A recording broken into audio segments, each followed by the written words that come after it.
Suatu hari jamaah, putri Rasulullah SAW yaitu Fatimah Az-Zahra yang ketika itu telah menjadi istri dari Ali bin Abi Thalib radhiyallahu anhu mengeluh kepada ayahnya yaitu Rasulullah perihal letih dan lelahnya aktivitas menjadi seorang istri yang berbakti kepada suami dalam rumah tangga.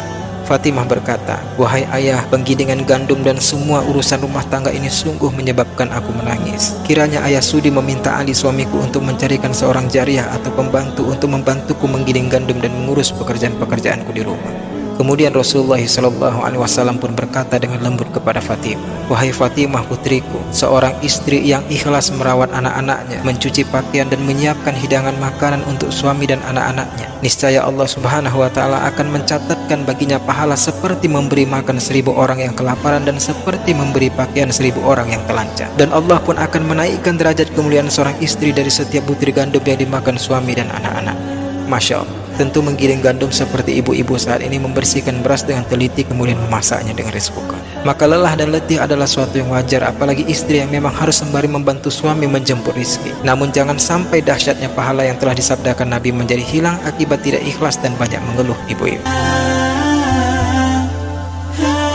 Masya Allah jamaah, apabila Allah ingin seorang hamba yang telah menikah untuk menjadi ahli surga, maka Allah akan hadirkan salah satu dari dua. Yang pertama, dia bersanding dengan pasangan yang soleh, sehingga dengan pasangan yang soleh itu dia akan selalu diingatkan untuk selalu hidup dalam ketaatan dan dia pun akan mendengarkannya. Atau yang kedua, dia akan bersanding dengan pasangan yang tidak soleh, pasangan yang kurang baik akhlaknya, pasangan yang benar-benar menguji kesabarannya. Namun Masya Allah, dengan karunia pasangan yang seperti itu semakin menjadikan dia lebih giat beribadah. Dan ada beberapa orang yang memang harus terluka dulu hatinya, barulah dia giat beramal, barulah dia giat mendirikan sholat. Sebab Allah Maha tahu tentang kita, sehingga Allah kirimkan suasana kesakitan itu karena Allah sayang pada kita, karena Allah ingin kita masuk surganya yang abadi. Sebab dunia ini sudah tua renta dan tidak ada artinya bagi kita yang beriman. Dan memang poin yang kedua ini jamaah banyak sekali terjadi, dan bersyukurlah mereka yang diuji dengan poin yang kedua ini, karena sesungguhnya Allah sedang mendekatkan surga lebih dekat kepada mereka. Bahkan Allah akan ganti kesabaran mereka di dunia dalam mempertahankan pernikahan dengan pahala yang jauh lebih baik dari pahala ketaatan dan pahala ibadah yang pernah mereka jalani di dunia. Firman Allah Subhanahu wa Ta'ala dalam Al-Quran surat An-Nahl ayat 96, "Walanaziyannalladzina sabaru ajruhum bi ahsani ma kanu ya'malun." Dan Allah sesungguhnya akan memberi balasan kepada orang-orang yang sabar dengan pahala yang lebih baik dari ketaatan yang telah mereka kerjakan.